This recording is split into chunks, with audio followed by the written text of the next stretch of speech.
So you're wondering about the differences between Dubai and the US? Well, I'm here to tell you.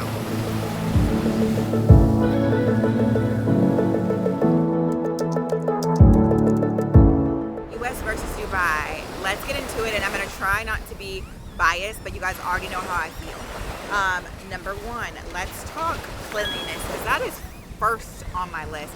When it comes to Dubai, there is a standard of cleanliness, and there is a literal job here where people like clean the streets. I'm thinking like about our major cities in the US, like the LA's, New York, Las Vegas. There are substantial differences when it comes to cleanliness. Also, this is another thing when it comes to like homeless populations. There is no homeless population in Dubai just because their government is structured differently. It's just a different way of living. There are people here that are not wealthy, because a lot of people ask me like, oh, you're in Dubai, like are there any people that are like normal or that are not wealthy? Absolutely. There are people in Dubai from all over the world. It's just there are, even if you don't have much money, there are communities that you can live in that will allow you to like live your life. Also, you cannot live in Dubai if you do not have a job. So like part of your visa status has to have income coming in and out. You have to have like a working visa or a company visa, or you will actually get sent back to your home country. So that's a little different. Leads me into my next point. So cleanliness obviously is better in Dubai. The US is a little dirty, no shade. But government. Okay, so government is a big one, and I know a lot of people are going to be in their feelings about this one. Dubai has a king and a royal family. The US has a democracy, somewhat. And I struggle with this because obviously I've grown up in a democracy my whole entire life, but like the last recent years that we've had, we haven't really been able to see like where our tax money is going. Like the rights that people like claim that we have, like we haven't really been able to see them. I don't feel like the government cares too much about the people that are actually like in the US, like living and working every day. Like they're not a people's government. Like there's a lot of like corruption, a lot of people using like government titles in order to like further themselves individually.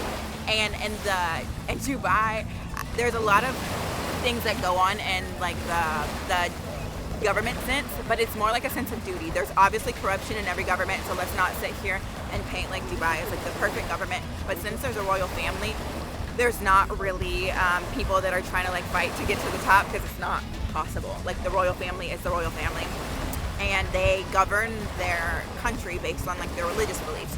So that's me. There's so many things. It's a Muslim country, so this is an Arab based country and a Muslim country. A lot of people do ask me like, how are you surviving being in a Muslim country, being like a Christian? I actually love living in a Muslim country because they have amazing morality. They're very, very kind. They stand on their values. They take their public holidays. Like they actually celebrate, in my opinion, what it is to be like human and just like love on each other. Like it's just a part of their culture. So it is really interesting and inspiring to watch, versus like the US technically was built on Christianity, but I feel like it's like lost its way, and there's not a lot of Christian values, but even if there are, they're kind of like twisted and manipulated. So that's like something I really don't like to lean into, because it's just sticky. I will say this, culturally there are a few things that I'm getting adjusted to, but I also do find cool.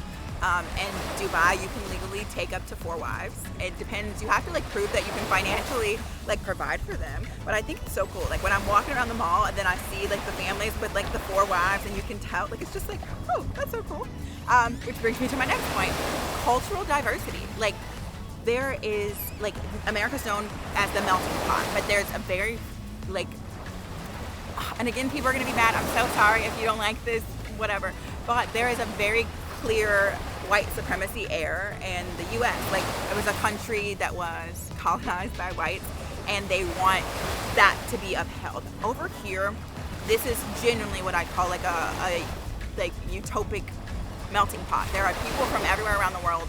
America, UK, like obviously it's Arab based, but there's like people from different Arab countries, like Egyptian, there's African, there's Filipino, there's Indian, like Nepal. Like there's so many people that I've met here where I actually feel like I'm getting a true cultural experience. It's not whitewashed. It's not like you're assimilating to fit in. Everybody comes from wherever they come. They bring their culture and they get along. So like that's really, really nice.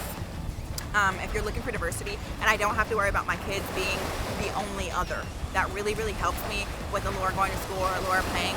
She just plays with everybody versus like, and again, this is my experience, nobody else's. When I was in the US or in Puerto Rico even, a lot of people would say, I really want my kids to have diverse friend groups. Can Alora be her friend? Because she's the only one. And that made me feel like very sad for Alora because I didn't want her to be tokenized either. Like I just want her to be a child. She's 2 years old. And my Pookie, who's a little chocolate boy, actually has people around him that are of different cultures, races, nationalities that are chocolate as well. So I'm loving the diversity here. Safety.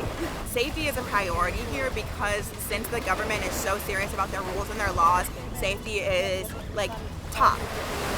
Like, so you can't really get away with doing anything to children. You can't get away with violence. You can't get away, like some people like laugh at the meme of like, if you raise your voice, are you going to jail? No, you're not. Like you can raise your voice and you can like feel emotions, but like they just don't tolerate anything that's like endangering to other people. So that's like very, very nice. Like we'll bring it up. There is no such thing as like school violence is here. And that's something that I really, really worry about when it comes to like putting my kids in school in the US. There is no like, there's literally nothing, guys. There's nothing as far as like big crowd things. Like I'm sure that some people suffer from like abuses. I'm sure that there are cases of things that are happening here, but it's not on a grand scale as like what we experience in the US. Like stuff happens every single day that can put our safety in jeopardy. I'll talk about two more things and then I gotta stop because there's so much. Really quick, let's talk about education. So education is a really big one for me too. The last two are education and healthcare, just to spoil. So education is a big one for me too because education is super important now that I have children. I went to private schools growing up, both lower and upper level private schools, like all through college, and I just really, really like value my education. My daughter, right now, let me just paint it for you. We're in Dubai. She's going to an IB curriculum school and she's in their nursery. She's 2 years old.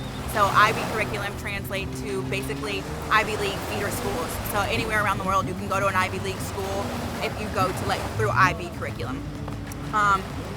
Where tuition for that is relatively cheap, where I feel like the tuition I'm paying for her top school, private school here in Dubai, is what I would be paying for her everyday daycare in the US because daycare is so high in the US. But not to say the US is bad because I do feel like the US has amazing schools. I just feel like they're not accessible to people. Like in order to be in these schools, you either have to come from a rich family, you have to be referred, you're on a wait list, it's a country club feeder school, or you have to pay so much money that you're in debt just to be able to learn. Like them defunding the US educational system like breaks my heart. Public schools not having enough money for like books and stuff. Like education is such a priority here. It doesn't matter where you are in the country of Dubai. You could live on the outskirts. You're gonna have access to education, and I think that's so important. People here speak multiple languages. Like everybody here speaks at least 2 to 3 languages. There's nobody here that doesn't speak English in their home country language, and then they learn Arabic. Like it's just, I just feel like there's so much, like it raises my standard in education. Like I'm learning a 4th language right now. What would I need to do that in the US for? Last thing, healthcare. We're gonna wrap it up with healthcare. I had my son here, and I want to emphasize how important that is for me because I'm a black woman who really struggled with the idea of giving birth in hospitals in the US. I had my first daughter at home, natural birth in Puerto Rico, because I was just like that nervous about the mortality rate with black women in hospitals in the US. Healthcare is affordable here. We had our son here with 0 insurance, and the whole entire process cost us about $4,500. And that was like with the NICU because he had jaundice. Like there were so many things, but it's like it's so affordable. Insurance is required here, so when you move here for work, your work automatically has to give you insurance, or you can get personal insurance. It's a little bit more expensive, but it's still not compared to what we're paying in the US. It's just, I don't know, it's just hard, guys, because I do love that I'm from the US. It's given me so many opportunities, and being from the US puts you at such an advantage, like on the national stage. But there are a few things that I feel like the US could learn, and they should start here in Dubai. Like take some notes. because having affordable and accessible healthcare, having knowledgeable doctors that actually care about you. I went to the emergency room and they text me on WhatsApp like a few hours later just to check in on me. Like they actually care about what they're doing here. And it just feels like it's getting it's getting me more in touch with my humanity that I feel like I forgot. I always was looking over my shoulder in the U.S. I felt like, you know, even in the hospital when people were supposed to be taking care of me, I still had to look over my shoulder. And I feel like that sense of like stress, that sense of fight or flight is starting to leave me. So sorry to be like, I'm just giving my opinion, but if I had to choose between the US or Dubai, I obviously would choose Dubai because I'm living here now. And I'm a big advocate for getting out of your bubble and trying new cultures and experiences. So yeah, that's my spiel. But I love you guys so much. Thanks for listening to the video. If you have anything to say beneath, please feel free. No shaming though, because I do love my country and I will come for anybody that's messing with the US, but I do think that we have to open up our minds to the world stage because there is so much out there to see. All right, love you babies. See you next time.